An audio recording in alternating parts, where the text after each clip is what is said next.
ভাইরা গত দুদিন আগে সম্ভবত বিহারে এক গরিব মানুষ ব্যবসা করছিল এবং আমার কলকাতাতেও ব্রিগেডে এক গরিব মানুষ ব্যবসার জন্য গিয়েছিল। এদেরকে মারধর করা হয়েছে, আপনারা খবর পেয়েছেন যে গত দুদিন আগে বিহারে তাকে মারতে মারতে মেরে ফেলেছে। মানে এত মেরেছে সে হসপিটালে গেছে, মারা গেছে। এটা তো অহরহ হচ্ছে, কিন্তু এই কথাটা আমি বলছি একটা কারণে, যাদেরকে অ্যারেস্ট করেছে তাদের মধ্যে 4 জন না 5 জন নাবালক ছেলে আছে। খুব ভালো করে বুঝবেন আমি কেন এই কথাটা বললাম। সাবালক ছেলে না হয় মুসলমানকে মেরে আতঙ্ক তৈরি করে একদল লোক রাজনীতি করছে, এটা নয় রাজনীতির ব্যাপার ছিল, কিন্তু নাবালক ছেলেগুলো মারছে কেন মুসলমানকে? আপনারা জানেন না, যেমন ছোট্টবেলা থেকে এই যে বাচ্চাগুলোকে দিয়ে জিজ্ঞেস করি, বাবা একটু জোরে বলতো, সাপকে দেখলে মারতে হবে না হবে না? জোরে বল বাবা। কিন্তু হাঁস মুরগিকে দেখলে মারিস কেন বাবা? ওদেরকে মারিস না, সাপকে মারিস কেন? ছোটবেলা থেকে এদেরকে আমরা ট্রেনিং দিয়েছি, সাপ হলো বিষধর জিনিস, দেখলে মারতে হয়, ও থাকলে আমাদের ক্ষতি হবে, আর হাঁস মুরগি মারতে নাই, ভালো জিনিস। ঠিক এমনই এই ছোট্টবেলা থেকে তোমাদের পিছনে কোটি কোটি মানুষের ব্রেন ওয়াশ করা হচ্ছে, মুসলমানকে দেখলেই মারতে হয়, এরা সমাজে বেঁচে থাকলে আমাদের ক্ষতি আছে। তোমার হুঁশই নাই, অত কিছু মাথায় ঢুকছে। তাই নাবালক ছেলেগুলো মারছে কেন? মুসলমান যেমন সাপকে দেখলে মারে, মার মার মার মার মারছে। একটা 70 বছরের বুড়োর গালে চড় মারছিল, টেনে দেখেছিলেন না? এটা ট্রেনিং, একটা মেন্টালিটি সেটিং করা হয়েছে ছোটবেলা থেকে। মুসলমান দেখলে, দাড়ি টুপিওয়ালা দেখলে এদেরকে মারতে হয়, এরা সমাজ বিরোধী, একটা কনসেপ্ট তৈরি করা হয়েছে। কারা করেছে? যারা আমার তোমার ইসলামকে মেটাতে চাইছে। কথা বুঝে আসছে? যে তোমার আমার খেয়ালই নাই যে ইসলাম কি বলছে। এটা গ্রামে শুধু ওয়াজ করলে হবে না, এই ওয়াজটা শহরেও করতে হবে, এই ওয়াজটা পার্লামেন্টে এমপি এমএলএ কে দিয়েও করাতে হবে যে ইসলাম সন্ত্রাসের নাম নয়, ইসলাম সন্ত্রাসকে মিটাবার নাম। তাই ইসলামের বিরোধী যারা করে তারাই মূলত সন্ত্রাস। এই বলার লোক তোমার আমার এমএলএ এমপি আছে? আমরা তো ভাবিনি, আমরা তো ভাবিনি। আমরা জানি ইসলাম মানে মা বাপের একটা কবর জিয়ারত হবে, একটু দোয়া হবে, খানা করব, খাবো, পালাগালুলা পড়া হবে, চলো হয়ে গেছে ধর্ম। এটা ভাবতে হবে। যাক, দেরি হলো। আজ যখন আব্বাস সিদ্দিকী ভাবছে, আব্বাস সিদ্দিকীর তো সাথ দিয়ে দরকার, কিন্তু সাথ না দিয়ে বিরোধী যদি করো, আমার কিছু হবে না ইনশাআল্লাহ। আল্লাহর কাছে জবাবও দিতে হবে, আর দুনিয়াতে আরো জিল্লাত, আরো বেইজ্জতি হবে। তোমাদের এই বাচ্চাগুলো তোমাদেরকে অভিশাপ দেবে, তোমাদেরকে অভিশাপ দেবে। এবং যেমন প্যালেস্তাইনে বাচ্চাদের কাফন পাওয়া যাচ্ছে না, আমি কাউকে বদদোয়া করছি না, হাকিকাতটা বলছি, একটা দিন কাফনও পাওয়া যাবে না। বোঝার যদি হও, পরিবর্তন হও, তওবা করো। বিসমিল্লাহির রহমানির রহিম। আল্লাহ তাআলা, আমি জানা অজানা, ইচ্ছা ও ইচ্ছা সকল গুনাহ হইতে তওবা করিতেছি। আস্তাগফিরুল্লাহ রাব্বি মিন কুল্লি যামবি ওয়া আতুবু ইলাইহি। আশহাদু আল্লা ইলাহা ইল্লাল্লাহু ওয়াহদাহু লা শারীকা লাহু ওয়া আশহাদু আন্না মুহাম্মাদান আবদুহু ওয়া রাসূলুহু। লা ইলাহা ইল্লাল্লাহ মুহাম্মাদুর রাসূলুল্লাহ সাল্লাল্লাহু আলাইহি ওয়াসাল্লাম। যা কিছু বললাম আল্লাহ কবুল করেন, বলুন আমিন। আপনারা আমার কথাতে, ভাষাতে, ব্যবহারে কি কষ্ট পেলেন? যদি কষ্ট পান, ছোট ভাই মনে করে, ছেলে মনে করে ক্ষমার নজরে দেখবেন। কিন্তু আবার বলবো, নীতি থেকে আমি সরার ছেলে নয়, কাতার আলাদা করে নেন। শুনতেও পাবেন না, কষ্ট পাবেন না, মিটে যাবে। তবে কিন্তু মনে রাখবেন, আপনাদের জন্য কথা বলতে গিয়ে, আপনাদের বাঁচাতে গিয়ে আমার দুশমন কিন্তু বাড়ছে, কমছে না। আল্লাহুম্মা আমিন।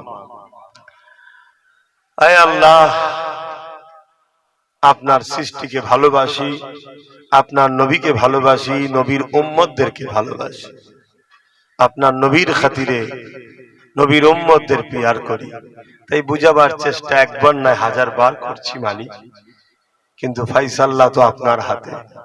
জানি না আমার কথাতে, ভাষাতে, ব্যবহারে আপনি নারাজ হচ্ছেন কিনা, তবে খোদা যদি নারাজ হন ক্ষমা করে দেবেন, আর যদি খুশি হন মালিক আপনি আমাদেরকে কামিয়াবি দেন আল্লাহ, আপনি আমাদেরকে হেদায়েত দেন, এ কওমকে ঘুম ভাঙিয়ে দেন, এ কওমকে জাগান আল্লাহ, এ কওমকে সাহাবা হুজুরদের সুন্নতে জিন্দেগি করার তৌফিক দেন, এ কওমকে রাসূলুল্লাহর কে একমাত্র মডেল হিসাবে চলার তৌফিক দান করেন আল্লাহ। এ দোয়া আমার জন্য, আমার পরিবার, বাচ্চা, ভাইয়ের জন্য কবুল করে নেন।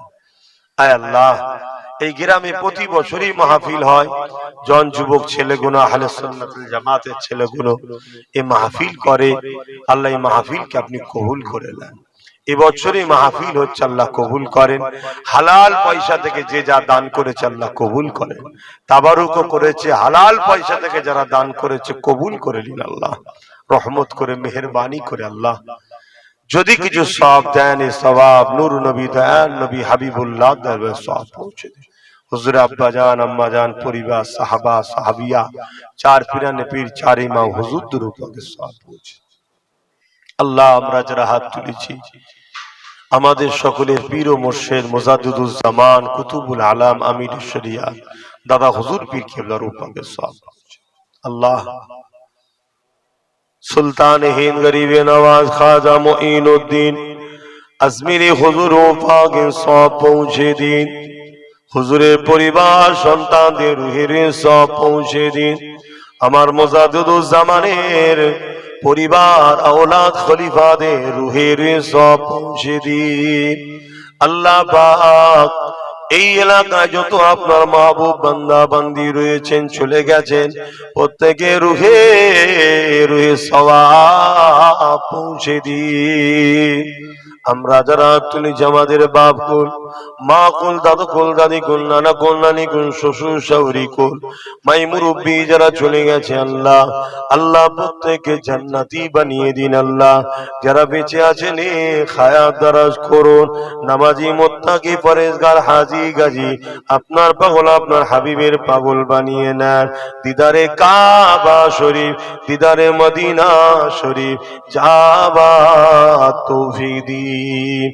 আয় আল্লাহ, তামাম বিশ্বের মুমিন মুমিনা নর নারীদের জান মাল হিফাজত করুন। আমার ভারতের মুমিন মুমিনা নর নারীদের জান মাল হিফাজত করুন।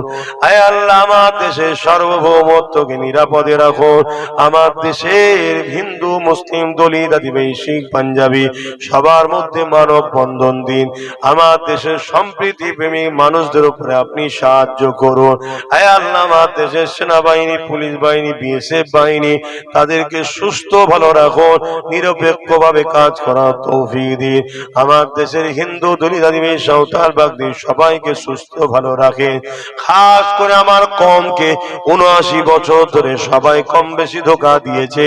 আয় আল্লাহ, কওমকে নিজের পায়ে দাঁড়াবার তৌফিক দিন। এই কওমের কে সাথে করে নিয়ে নওশাদকে আল্লাহ রাজ ক্ষমতা দান করে দিন। আয় আল্লাহ, আপনার কাছে চাইছি, আমি দিনের পূজা, দিনের নিয়ে রয়েছি, মসজিদ, মাদ্রাসা, খেদমত, জলসা, মাহফিল করে বেড়াই। আল্লাহ, আমার ভাইকে ওই দিকে দিয়েছি আল্লাহ, তাকে দেশ ও দেশবাসীর সেবার জন্য আল্লাহ তাকে আপনি কবুল করে নিন। আয় আল্লাহ, আরো দোয়া চাই, দয়াময় দয়া করে জালিম হুকুমাতদের হাত থেকে দেশ ও রাজ্যকে হেফাজত করুন। আমাদের ওয়াকাফকে আল্লাহ হেফাজত করুন। মসজিদ, মাদ্রাসা, কবরস্থান, ঈদগাহকে হেফাজত করুন। আল্লাহ, মুরব্বীদের লাশ গুলো নিয়ে বেহুজ্জতি যেন না হয় আল্লাহ। আল্লাহ, যারা চলে গেছে তাদের বুকের উপরে যেন মদের আড্ডা, সিনেমা, যাত্রা, ফাংশনের অফিসটা তৈরি করে ফেলে। আল্লাহ, কবরবাসীদেরকে ইজ্জত গুলো হেফাজত করুন। আয় আল্লাহ, আপনি ছাড়া আমাদের কেউ নেই আল্লাহ। আল্লাহ এ কম তো বুঝতে পারছে কি জানি না, মালিক আপনার কাছে দোয়া চায়, এরা আমাদেরকে পুরাবার প্ল্যান করছে আল্লাহ। আল্লাহ এই বিপদ থেকে আপনি আমাদের হেফাজত করুন আল্লাহ। আয় আল্লাহ, এ কওমের আলেম উলামা, ইমাম, পীর, পীরজাদা সবাইকে ঐক্য একতা হয়ে হকের পক্ষে চলার তৌফিক দিন। যারা ভুল রাস্তায় লোভ লালসায় চলে গেছে আল্লাহ তাদেরকে হিদায়াত দিন, পরিবর্তন করে দিন। আয় আল্লাহ, পরিবর্তন যদি কপালে না থাকে তাদের মুনাফিকি মানুষের কাছে প্রকাশ করে দিন। আয় আল্লাহ, আমার মা বোনদের সংসারে শান্তি দেন, তাদের অভাব অনটন দূর করে দেন, বাচ্চাদের নসিব বড় করে, উচ্চ শিক্ষায় শিক্ষিত করে। মালিক, আমার হৃদয়ের খবর কেউ না জানুক, আপনি জানেন আল্লাহ। আমার নলেজ সিরিকে আপনি কবুল করে না আল্লাহ। অনেকে অসুস্থ আছে, আল্লাহ শেফা দান করবেন আল্লাহ। দোয়া আছে বাচ্চাদের নসিব বড়। এই ছোট ছোট বেগুনা বাচ্চাগুলো আল্লাহ, এরা জানে না এদের উপরে কত ভয়ানক দিন আসছে আল্লাহ। আমরা এদের জন্য কিছুই করে না যেতে পারি আল্লাহ, আপনি এদেরকে গায়েবী সাহায্য করে আল্লাহ এদেরকে আপনি বাঁচাবেন আল্লাহ। আল্লাহ এই বাচ্চাগুলোকে আপনি বাঁচাবেন আল্লাহ। হ্যাঁ আল্লাহ, আপনার নবী বলেছে হিকমার সঙ্গে কাজ করতে। তাই আল্লাহ, যেটা বুঝেছি ভালো রাস্তা, হিকমার সঙ্গে কিছু করছি, যদি করতে গিয়ে রাস্তা ভুল হয় আপনি সতর্ক সাবধান করে দেবেন, নারাজ হয়ে যে ধ্বংস করে দেবেন আল্লাহ। আল্লাহ, আপনার নবী বলেছেন হিকমার সঙ্গে কাজ করতে, তাই হিকমার সঙ্গে করার চেষ্টা করছি আল্লাহ। মানুষ তো যদি ভুল হয়ে যায় সতর্ক সাবধান করে দেবেন, কিন্তু ধ্বংস করে দিবেন না, নারাজ হয়ে যাবেন না আল্লাহ। আপনি ছাড়া আমাদের কেউ নেই আল্লাহ, আপনার কাছে সাহায্য চাইছি আল্লাহ। আল্লাহ আল্লাহ, অনেকে অনেক বড় বড় কথা বলে মালিক, আপনি সব জানেন, তাদেরকে হিদায়াত দেন আল্লাহ। আল্লাহ তাদেরকে হিদায়াত দেন আল্লাহ। আল্লাহ তাদেরকে হিদায়াত দেন। যদি হিদায়াত কপালে না থাকে মালিক, তাদের বিচার আপনার কাছে দিলাম, আপনি বিচার করবেন। আমিন আমিন আমিন। বারহাক্কাল মাযিদ লা ইলাহা ইল্লাল্লাহ, লা ইলাহা লা ইলাহা ইল্লাল্লাহ মুহাম্মাদুর রাসূলুল্লাহ সাল্লাল্লাহু আলাইহি ওয়াসাল্লাম।